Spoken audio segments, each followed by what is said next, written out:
Hey guys, my name is Lindsay, and I am going to be going over chapter 12 of Genesis. And I'm going to start off by reading the first 4 verses here. The translation I have is the New Living Translation. You can follow along in whichever version that you happen to have at home. The call of Abram. The Lord had said to Abram, "Leave your native country, your relatives, and your father's family, and go to the land that I will show you. I will make you into a great nation. I will bless you and make you famous, and you will be a blessing to others. I will bless those who bless you, and curse those who treat you with contempt. All the families on earth will be blessed through you." So go back to verse 1. God calls Abram to leave everything. His family, his friends, the nation that he was born in and knows, and tells him to go off into this land that he doesn't even know where he's going. He doesn't know what's going to happen. He doesn't know anything about it. And this is a symbolism for God's call of us out of the world and into a life with him. Like, we don't know what that will look like. Like, we hope it's going to be better. I mean, God's calling us to be better, right? But to just not have any idea of where we're going or what that's going to look like is scary. But then in verse 2, he says that he's going to bless us and that we will be a blessing. And this one I had to look up, think about, am I a blessing? What exactly are they saying about that? And so the commentary I was looking at read that, Abraham was a blessing to those that he talked to and that knew him, but also in his teaching, he gave spiritual light and knowledge to people, and encourages, or still today, those who read about his faith or hear about it. And it made me just wonder, are people encouraged by my faith? How do I show my faith to people to encourage them to be better, or, to answer God's calling in our lives? And it just makes you think about that a little bit. And then verses 5 through 9, it just talks about how, he's journeying to the land that he's going to, which find out is Canaan. I think I'm saying that correctly. But then verse 10, it tells us that at this time, there's severe famine in this land, and that Abram is forced to go to Egypt, where he has to live as a foreigner.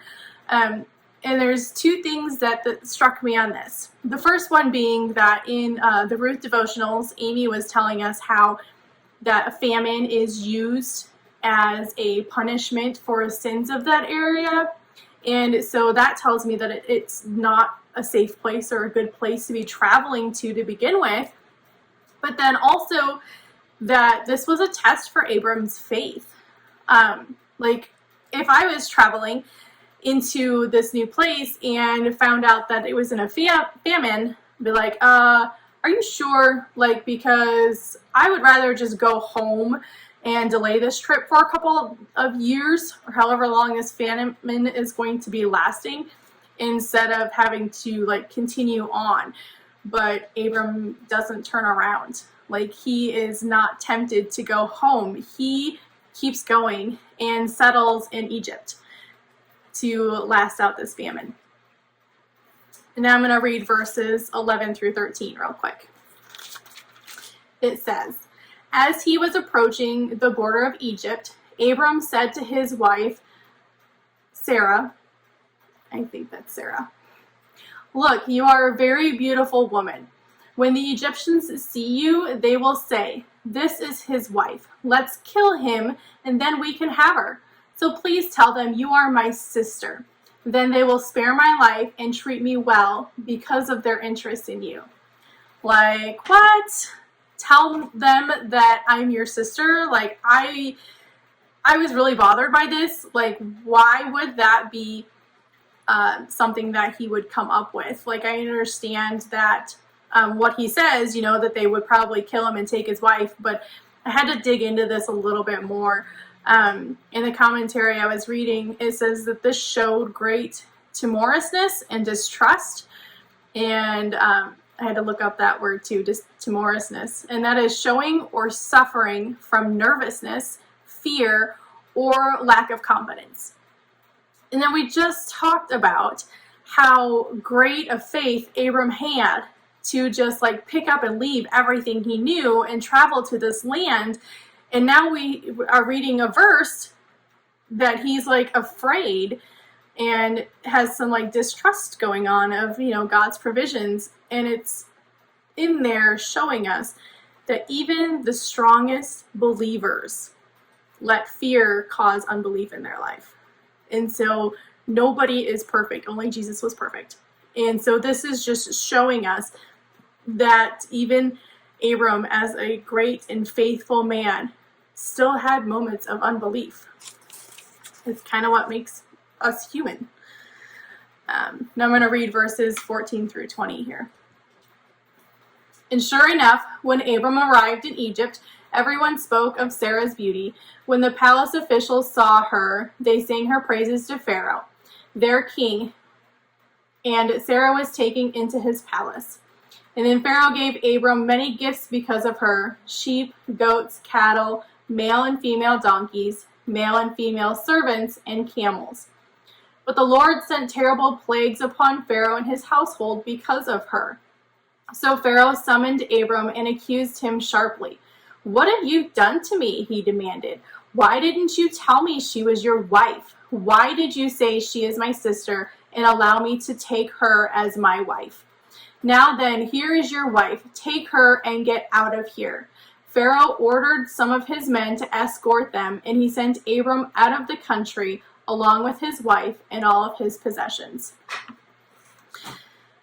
So backing up, sure enough, Pharaoh has this beautiful woman enter his country. He's going and thinks that she's available, so he's going to take her. And it says in the verse, that she's taken to his palace. Now, if we go back to Esther, we know that there is like a 12-month beautifying process before they're taken to meet the Pharaoh or taking into his bed.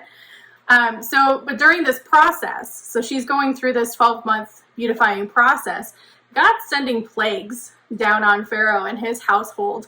One of the footnotes I read said it was ulcers, but there's not a lot of information about those plagues, but there's something going on here. And Pharaoh figures it out. Like, they don't know for sure if he does this, gets a dream or starts questioning or whatever, but he figures it out and he calls Abram up on it and he says, "What did you do? Why would you do this to me and my household? Take your wife and get out of here."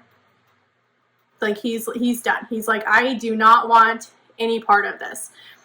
And I found it interesting that he sends them away safely.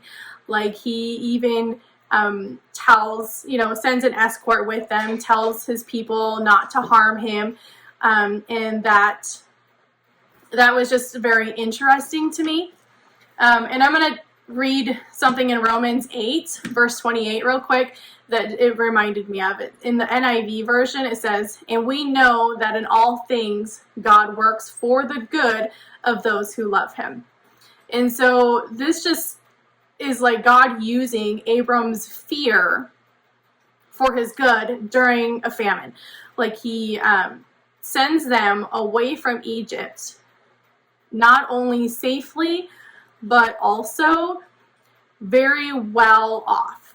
Like, they had gotten so many gifts from Pharaoh. Both Abram and his wife, had gotten different gifts. And so they left with more than what they had came into. And again, like I said, this was during a famine. So God provided for them, even with Abram's fear. Like, he used that to provide for them during a famine. And that is just amazing to me. So thanks for watching, guys. I appreciate you taking the time. I hope you got some good nuggets of information out of this.